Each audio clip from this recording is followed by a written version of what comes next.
Chegou o momento de nós meditarmos na palavra de Deus. E hoje nós queremos meditar nas palavras de Jesus quando ele está na mesa da ceia com os seus discípulos e está se preparando para ir ao jardim Getsêmani, ali onde as suas orações foram tão profundas, tão sofridas, tão fortes, que ele chegou a suar gotas de sangue e ali estava numa luta terrível porque ele sabia que ele iria para a cruz. Então, um pouco antes de ele ser levado ao jardim Getsêmani, dali foi preso, foi para a cruz, tudo se desenrolou, o tempo do final da vida do Senhor Jesus aqui nessa terra.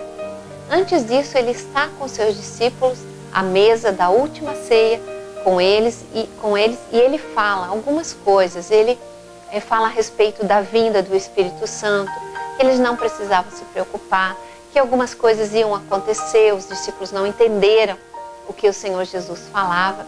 E ele faz uma oração. Ela é conhecida como a oração sacerdotal do Senhor Jesus Cristo. Está escrita em João capítulo 17.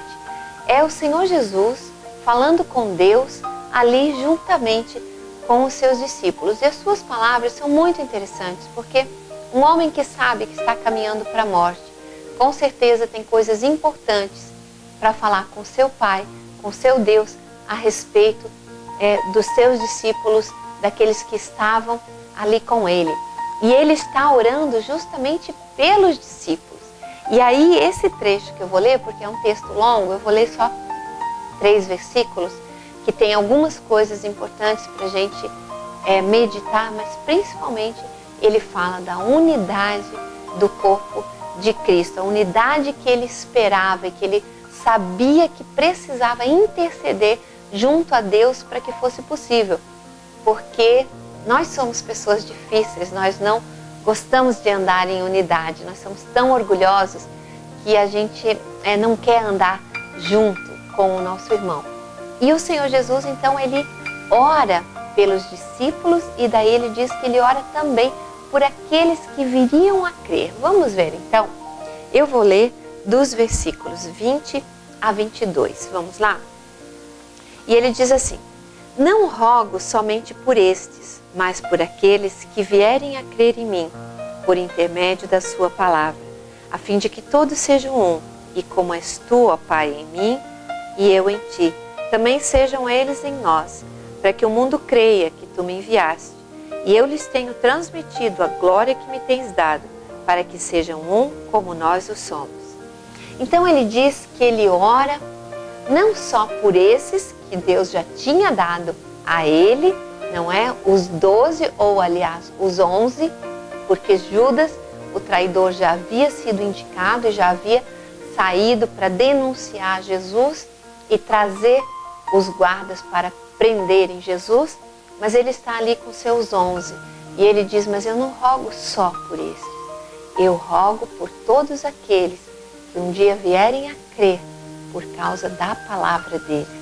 Então Jesus já orava por mim, já orava por você que crê nele, para que realmente você possa crer na palavra dele e você possa ser um discípulo de Jesus.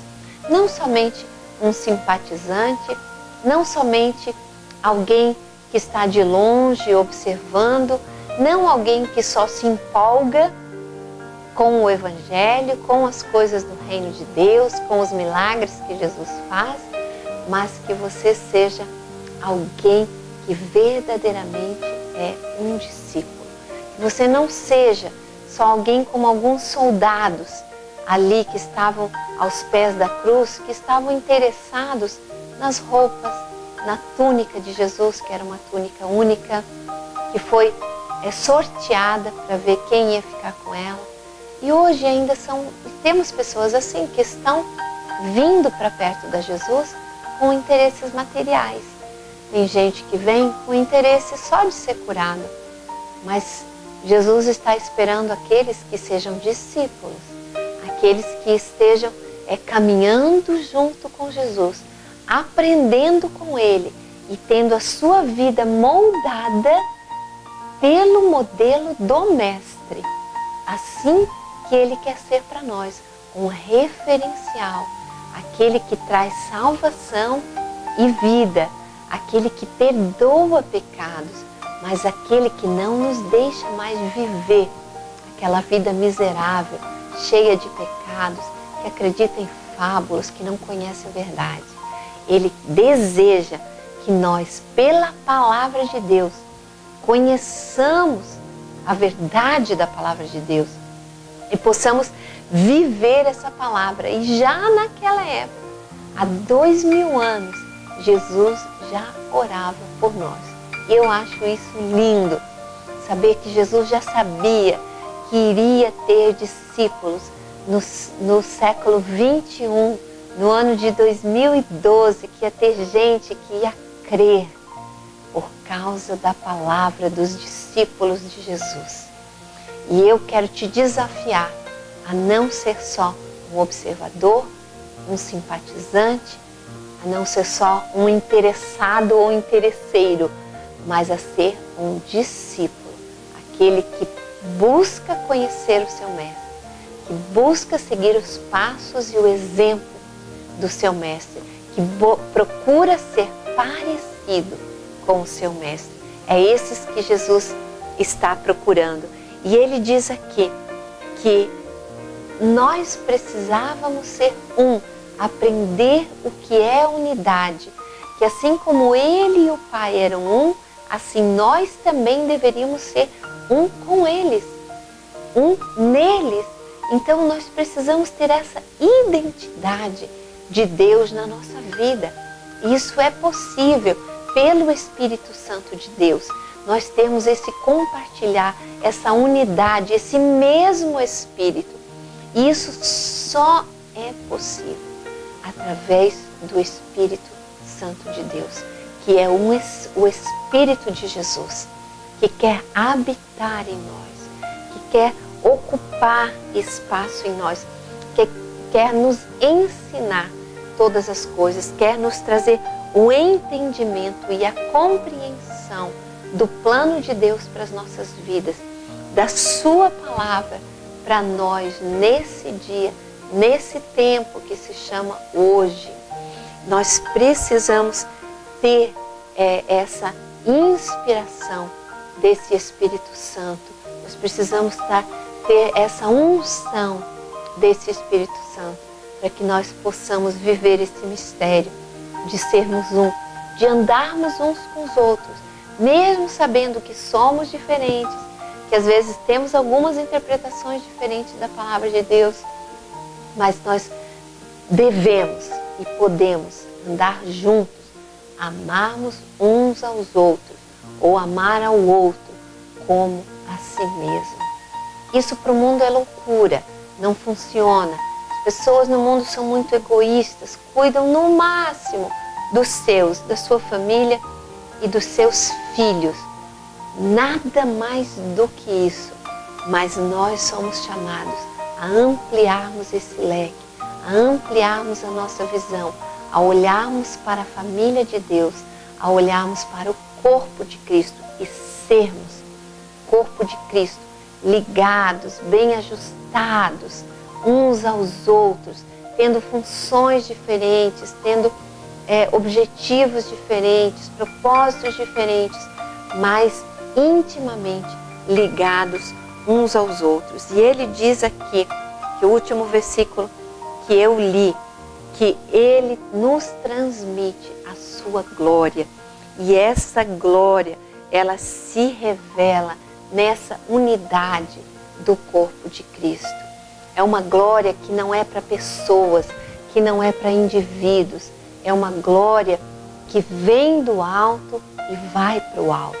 É uma glória que não é para essa terra, que não é para esse mundo, mas é uma glória que vem de Deus e é para Deus. Onde quem aparece não é a criatura, não é o ser humano. Infelizmente hoje às vezes nós vemos pessoas lutando por glória pessoal, por aparecer o seu nome, por serem elas o foco, o alvo, o motivo, mas o Senhor não. O Senhor, Ele transmite a glória dele para que volte totalmente e inteiramente para Ele, para que tudo aquilo que a gente vive, que a gente descobre, que a gente faz, seja para a glória de Deus, não para nós. Então esse é o convite que o Senhor Jesus faz para você. Você que está aí me assistindo, você que está em casa, o convite que Jesus faz de que você seja discípulo, que você aceite esse desafio de fazer parte do corpo de Cristo, da família de Deus, da igreja de Cristo. Eu não estou falando aqui de denominação, mas de ser aquele que tem um mestre, que segue os passos do seu mestre, juntamente com os seus irmãos.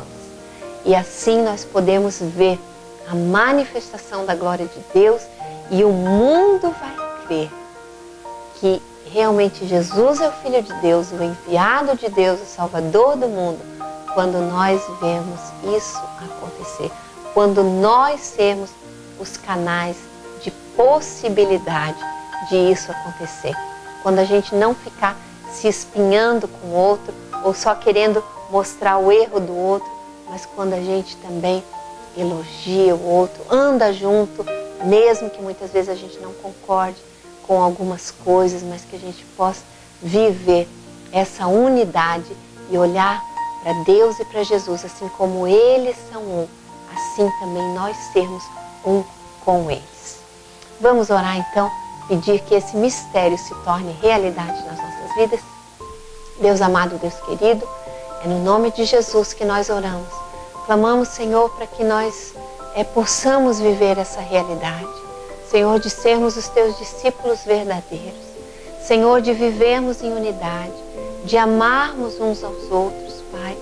Para que a gente possa mostrar para o mundo, para que o mundo possa crer que nós somos uma família de verdade, que nós vivemos o verdadeiro amor do Senhor, um amor que jamais acaba, um amor que é paciente, é benigno, um amor que não é soberbo, mas um amor que não se ressente com o mal, que não se magoa com facilidade, um amor que perdoa, que ama, que caminha, que se anima, que vai em frente, apesar das dificuldades, apesar do erro dos outros, apesar da falha dos outros, mas o Senhor que é perfeito e que quer ser aperfeiçoado em nós, quer nos aperfeiçoar, quer aperfeiçoar esse amor, para que nós tenhamos verdadeiramente uma caminhada na direção do Senhor, para que, ó Deus, o Senhor derrame e manifeste a sua glória sobre nós, e nós possamos, ó Deus, sempre, sempre glorificar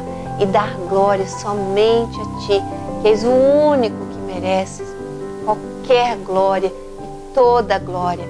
Ó Deus, em nome do Senhor é que nós oramos e clamamos para que nós possamos viver essa realidade, esse mistério, essa bênção que é ser igreja de Jesus Cristo.